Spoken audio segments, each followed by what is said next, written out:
Marhaba all you gamers. It's about 6 a.m., really early. You know, I woke up early to a lot of things in my life.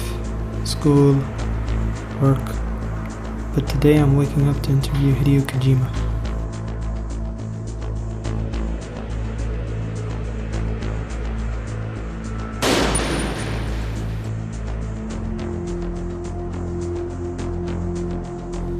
I have to thank my dad for driving me this early to the airport. I can vouch that it's not fun waking at 5 a.m. to drive somewhere that's far. So, thanks, Dad.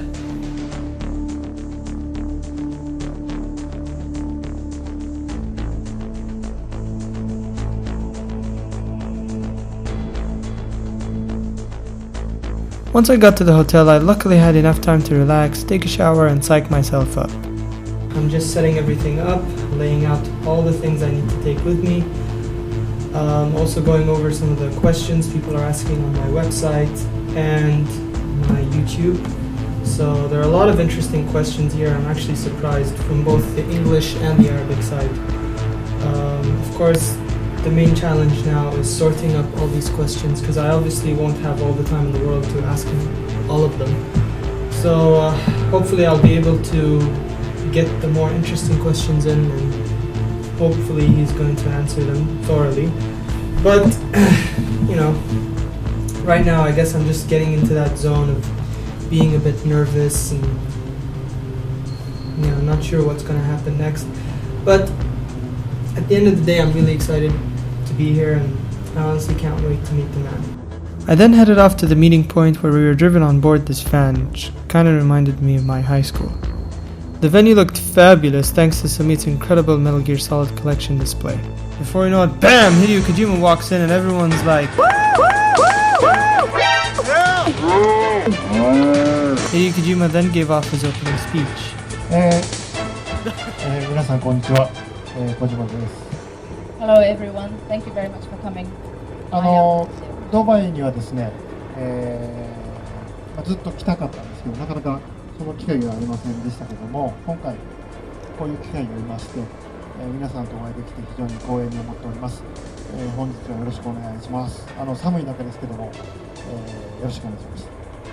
I always wanted to come to Dubai. Now my dream has come true, and this is quite cold today, but I hope you can enjoy it. And thank you very much for having me. And let's enjoy the time.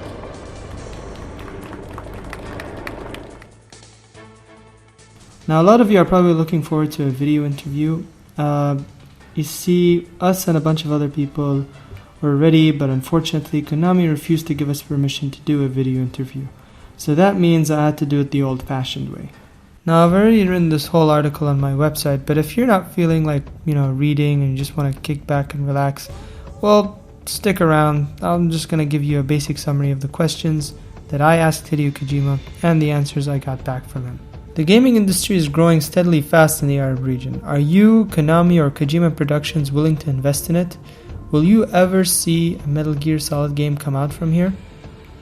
He mentioned how he was always interested in Dubai and the region and wanted to visit it about 3 years ago to start creating a good environment and a solid base for game development. Do you play video games? He laughed and said, not lately. The last game he played was Red Dead Redemption, which he unfortunately never managed to complete. When it comes to developing games, what is your main source of inspiration? What makes you Hideo Kojima? Things that inspire him usually come from things that stimulate him, such as film, music, playing with children, and even drinking coffee. All these things give him different inputs which output to new ideas, and because his everyday activities stimulate him, he basically never runs out of ideas. You like using cinematics and try creating a film-like experiences with your games. Do you think with next-gen hardware the transparency between games and film will increase and possibly blend into a new form of media? He believes that technology is still growing and evolving and eventually will reach the same level of rendering quality we see in films. With the next generation, he doesn't want to just create better cinematics but new gameplay experiences that will make the player feel like they're playing a movie. He couldn't get into the details, but hopefully with the next generation we will see what he means. Raiden in Metal Gear Solid 4 was seen as a family man fighting for Rose and his son, yet in Metal Gear Rising we see him as a stone-blood killer. What happened? Initially, he wanted to create a story that revolved around Raiden and how he got his cyborg body. Unfortunately, that project got cancelled, but Platinum Games managed to revive it, and they sort of decided to go with that direction of making Raiden a mad killer. What's your favorite Metal Gear Solid boss? Psycho Mantis, just because his boss battles were so unique. He wanted to create a character that can also only be remembered in video games. Oh yeah, and he loved that Hideo Blackout. Apparently it caused a lot of complaints, but looking at it now, he thinks it was worth it, and it just makes him look even more unique. Will we see any of Snake's new adventures this year? He couldn't get into the specifics, but he said that those games are coming along well. In the meantime, he wanted us to look forward to Metal Gear Rising. Well, that's about it. If you guys want to know more, then I highly suggest you check out my article. It goes into some more detail with the questions. I also show off some cool stuff that I got from Pluto Games. Don't forget to like and subscribe. This is the Arab Gamer, gaming from the Arab world, Ya Aziz.